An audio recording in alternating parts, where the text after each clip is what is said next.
बघा आपण आज कॅलेंडरचं उदाहरण पाहणार आहोत. पहिलं एक्झाम्पल दिलेलं पहा. संयुक्त गटब आणि गटक पूर्व परीक्षा 2023 ला विचारलेला प्रश्न आहे. ठीक आहे. बघा, जर 2016 या वर्षी आंतरराष्ट्रीय योगा दिन मंगळवारी असेल, कधी असेल मंगळवारी, तर त्याच वर्षी राष्ट्रीय विज्ञान दिन कोणत्या दिवशी वारी येईल? है ना, वार काढायचं आहे आपल्याला. बघा, आंतरराष्ट्रीय योगा दिन तुम्हाला याचं या ठिकाणी महत्वाची गोष्ट काय आहे की हे जे दिवस असतात हे कोणत्या तारखेला येतात ते फार महत्वाचं आहे. तर आंतरराष्ट्रीय योगा दिन हा 21 जूनला येतो. 21 जूनला. ठीक आहे. आणि राष्ट्रीय विज्ञान दिन हा 28 फेब्रुवारीला येतो. लक्षात ठेवा, 28 फेब्रुवारी. ठीक आहे ना, हे माहीत असणं फार आवश्यक आहे. आणि सेम म्हणते त्याच वर्षी म्हणते, हे फार महत्वाचं आहे. आता लक्षात घ्या की 2016 हे लीप वर्ष आहे. ठीक आहे ना. या ठिकाणी थोडं मुद्दाम कन्फ्युजनसाठी तुम्हाला टाकलेलं उदाहरण आहे, पण आपण चेक करू बघा फेब्रुवारी केव्हाचा आहे? 2016चा. ठीक आहे ना. तर फेब्रुवारी पहा, फेब्रुवारी, मार्च, एप्रिल, मे आणि जून इथपर्यंत आपण आलेलो आहे. ठीक आहे ना. तर फेब्रुवारीला 28 तारखेला काय विज्ञान दिन आहे, त्याचा वार काढायचा आपल्याला 28 तारखेचा. ठीक आहे.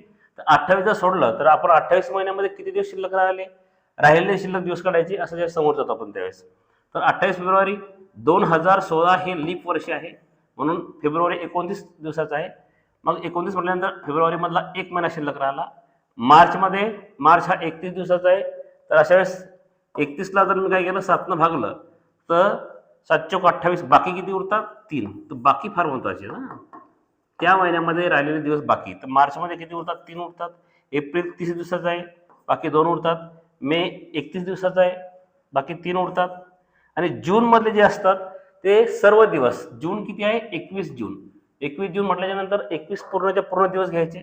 लक्षात ठेवा, असे दिवस काउंट करायचे. पुन्हा सांगतो, चालू महिन्यामधले राहिलेले दिवस, मधले जे काही महिने आहेत त्यामध्ये बाकी उरणारे, बाकी म्हणजे त्याच्या दिवसाला 7ने भागल्यानंतर जे बाकी उरतात ते बाकी असलेले दिवस, आणि शेवटच्या महिन्याचे पूर्ण दिवस जिथपर्यंत पोहोचायचं.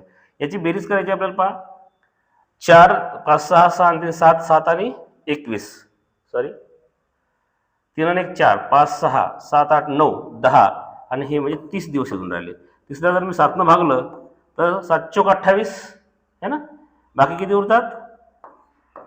बाकी उरतात किती? 2 दिवस. नीट लक्षात ठेवा, हे जे 2 दिवस आहेत हे काय करायचं आपल्याला या दिवशी कोणता वार आहे? मंगळवार.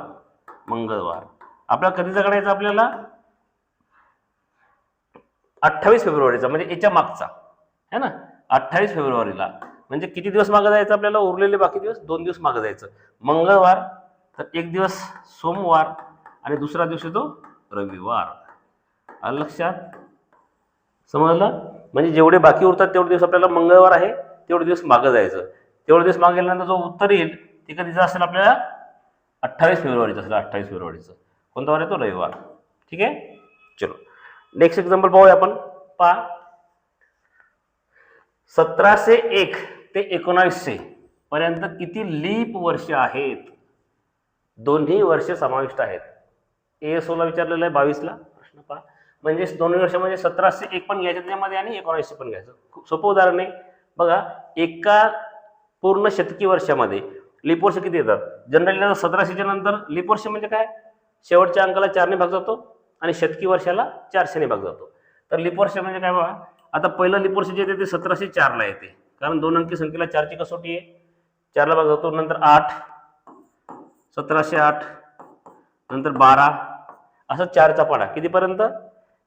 4 10 40 पर्यंत. कितीपर्यंत? 40 पर्यंत. ह्या संख्या किती झाल्या? 10 संख्या झाल्या.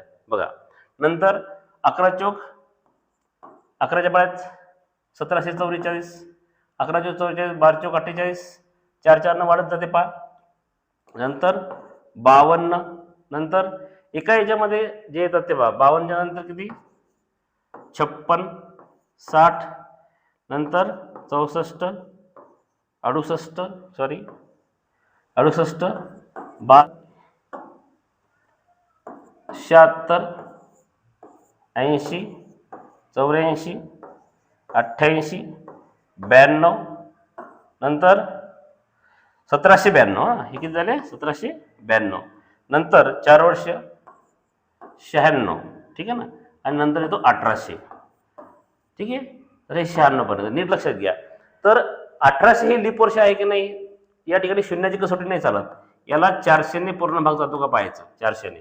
तर 0 0 कटले तर 4ने पूर्ण भाग जातो का, नाही जात, म्हणजे हे लीप वर्ष नाही आहे. मग काय करायचं, इथपर्यंत 10 जाते, हे मोजूया.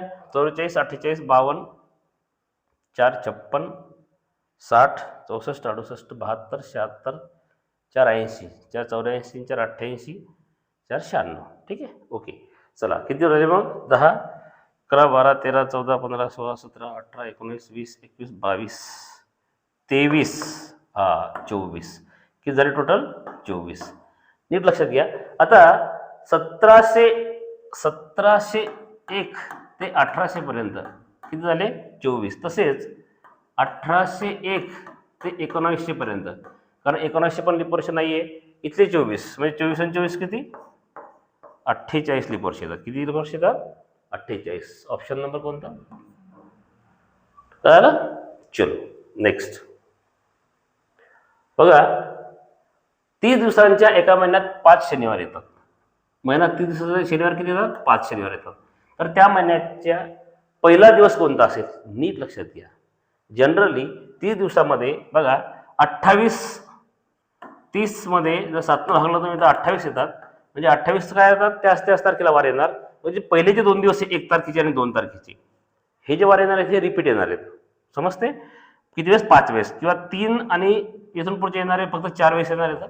परंतु 1 तारखेचा वार हा 5 वेळेस येतो, 2 तारखेचा वार सुद्धा 5 वेळेस येतो, कारण हे सेम रिपीट होतात 4 वेळेस, 7 चौक 28, पण हे 5व्यांदा येतात. मग आपण एक काम करूया, त्यांनी काय सांगितलं, पहिला दिवस कोणता असेल, नीट लक्षात ठेवा. किती पाहिजे आपल्याला, शनिवार 5 येतात म्हणतो, शनिवार 5 येतात. मग एक तर इथं शनिवार असेल किंवा इथं शनिवार असेल.